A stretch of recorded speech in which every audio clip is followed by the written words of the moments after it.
Hello, Blunt Truth with the Fallkniven U2. And yes, I am positive that is how it's pronounced. I did my homework.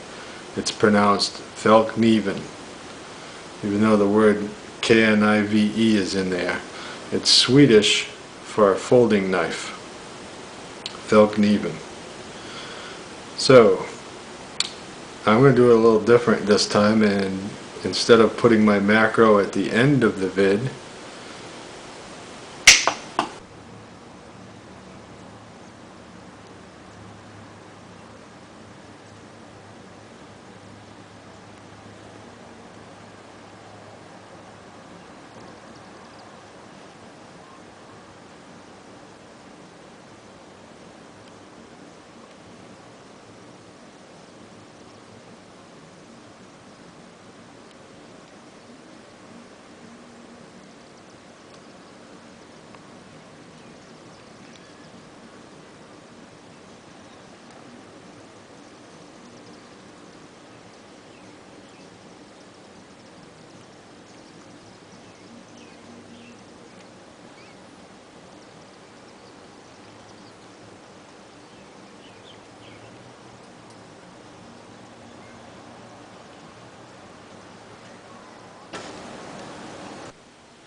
okay, now that you've had a good look at the knife, let's talk about it a little.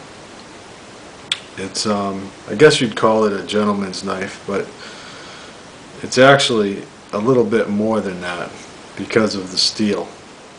Before I get into that, let's talk about the physical dimensions of it. It's got a 2.5 inch blade, 2¼ inches of it is sharpened. It's a laminate steel. It's 2.5 millimeters thick, full flat grind, right up to the spine, drop point, kind of a spear-shaped drop point, obviously.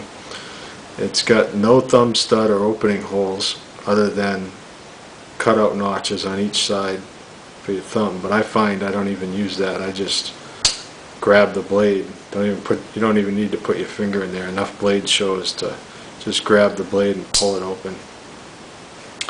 But it's not one-handed opening. I guess you could figure out a way to do that one-handed, but it's not the design of the knife, and it's not a defense knife. It's nothing you'd need real quick, I would think, so it's not necessary to have one-handed opening. This is the kind of knife you'd pull out when you really, really need a super razor beyond scalpel edge to cut things with. It's not going to let you down. It's going to cut, and let me tell you, it comes right out of the box with the sharpest edge I could ever imagine on any knife. It's beyond scalpel. I mean, it's just incredible, incredibly sharp. And every other knife I've gotten, I can always put a better edge than it comes to me with if I take my time and really want to do it. But this, I'm pretty sure I could never bring this back to the way it comes out of the box. Super edge on it. And speaking of super, they call this laminate steel super gold powder steel. When you look at the laser etching in the macro shots, you'll see it says U2 Fallkniven LAM SGPS. SGPS is super gold powder steel, laminate. The outer layer of the steel is VG10, which, as most of you know, is Spyderco's Japanese steel. Also a very good hard steel, and they use it just to reinforce their core layer of super gold. So with the naming your steel super gold powder steel, they're asking for someone to blow the bullshit whistle on them and prove it that it isn't that super. And I just happen to have a bullshit whistle. I usually call it my mouth.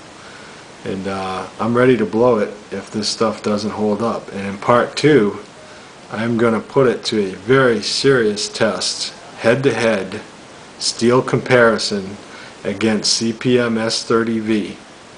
And just for kicks, I'm throwing in AUS 8. Just to show 3 steels, AUS 8, CPM S30V, and super gold powder steel. How they all stand up to each other. I'll tell you how that's going to work in a minute. A little more about the knife. It only weighs 1¼ ounces. Super lightweight, kind of knife you can just drop in your pocket. The spring is really strong, super strong, holds it right in good, snaps out nice, really solid lock up and real nice snapping right in. Very heavy duty pivot screw, more than probably necessary considering the smallness, but I like that, really big, and it's adjustable with a big Torx head. And then the only other thing is the one pin for the lock back. And they put the lock release a little more toward the blade end so you can actually disengage it real easy, even with one hand. I wouldn't do this with one hand though, because this thing's so sharp. You cut your finger off and wouldn't even know you did it till you see all the blood. But I like how they put that the lock release button way up toward the blade end. That's nice. And you know, it doesn't have your void dent or any of that, but it also doesn't have any protection from going up the blade. But that's not what this knife's about. This is for your delicate cutting, fine little detail work, skin and stuff maybe. Maybe using it like a scalpel, which I've actually done with it. Using it kind of as a scalpel and using it on leather project is the only thing I've done. I made a sheath for it because I felt like it was not worthy of, I mean, it was more than worthy of just bouncing around in the bottom of my pocket. Even though it's so light, it goes right in the bottom of your pocket nicely. And the FRN is tough. It's all one piece and really strong. It's got a little bit of texturing that you can see in the macro shots. People tend to call it smooth, but it's not smooth. It's got a little texturing. It's nice. And I made a little sheath, my first ever leather project. And it fits in it really nice. It's a nice fit. I like it. Classes it up a little in my opinion. I'm proud of my little leather sheath I made. First thing I ever made with leather. And I used a knife to cut the leather. It's really good for that. It's so sharp.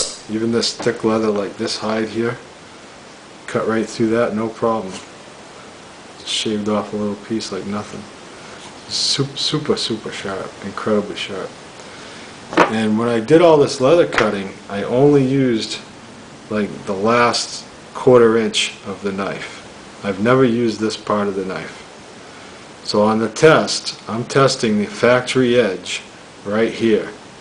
And what I'm going to do on the test to see if super gold powder steel really is super, I'm going to cut cardboard only. I'm not using this thing on wood. No way. You can't use a knife with this hard of steel on something like wood because it's going to chip. You're going to ruin the edge. And I'm not doing it. This isn't for that kind of material. But leather, things like leather, any kind of food, hard foods, you know, or whatever, it's going to stay sharp. It should stay sharp, right? We're going to find out. I haven't used it enough to really tell you if it really is super. But what we're going to do is I'm going to measure cardboard, my 2-ply heavy-duty cardboard, measure it, and at 50 feet of cutting, I'm going to stop and test it. I'm only going to cut in about a 1-inch section of the blade. And then I'm going to use shaving as a test. When it can't do this anymore, right now it's going to shave wicked easy. It's got that super edge. But when it can't shave anymore, it's done. It failed.